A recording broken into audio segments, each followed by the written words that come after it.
I would also acknowledge this evening that we heard at the outset from Councilmember Tim Brown about the horrific events that occurred in Newtown, Connecticut last Friday. It's a difficult subject. There's grief across the United States. There's outrage across our country. There are great divisions among residents of our nation as to how to address this. And I think it is a conversation worth having. We are incensed at the time of a significant incident such as this, especially involving little children. A message that was made abundantly clear when Santa and Mrs. Claus arrived at our community center on Saturday for breakfast with Santa. Little faces pressed to the window, looking hopeful and expectant, and there was the flag at half-staff acknowledging what had occurred across the country just the day before. Gun rights are hugely controversial, especially in a place like Idaho. We are accustomed to individual freedoms. We are a state where hunting and fishing and outdoor recreation involves firearms.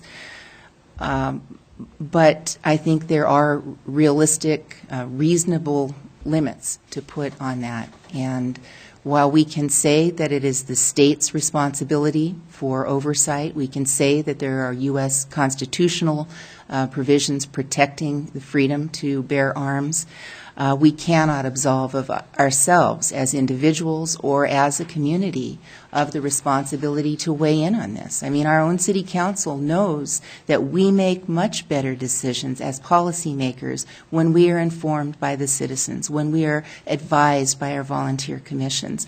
So our city is to our state, is to our nation, as those individuals are to this local governmental body. And I think it is within our purview to start the conversation again, and this time come up with some thoughts. I mean, maybe it has to do with advocating for funding for social services and mental health care and substance abuse programs. Maybe it has to do with providing Medicaid support for families who have adult children or children who have issues and they need that extra support and can't afford it themselves. Perhaps it has to do with being able to track firearms permits across state lines, or to put some sideboards on who qualifies for those permits. You know, maybe it has to do with advocating for closure of loopholes that allows people to buy firearms at gun shows without a background check, or multiple individuals to acquire them from the same dealer as individuals not needing those checks. You know, I think there are a number of things that we can look at, and who in the world needs assault weapons with clips with 50 or 100 rounds?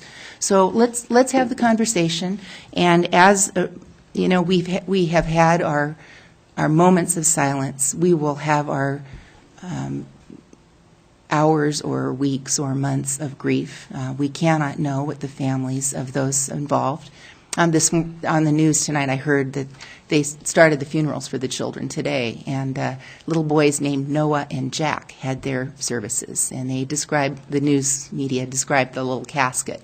I mean, if we keep that in our heads, we know that there are innocent victims in this way, but there are also people we will not even know about on a daily basis who live in big cities around our country who are being killed in drive-by shootings. It's, it can't just be mass killings in schools that affect us. This is a major issue across our country, and I've invited our Chief of Police, David Duke, to come and speak. The council and I received an email today from Superintendent of Schools, Dale Kleinert, who was speaking about the measures that are in place in Moscow School District schools to provide for the safety of youngsters here.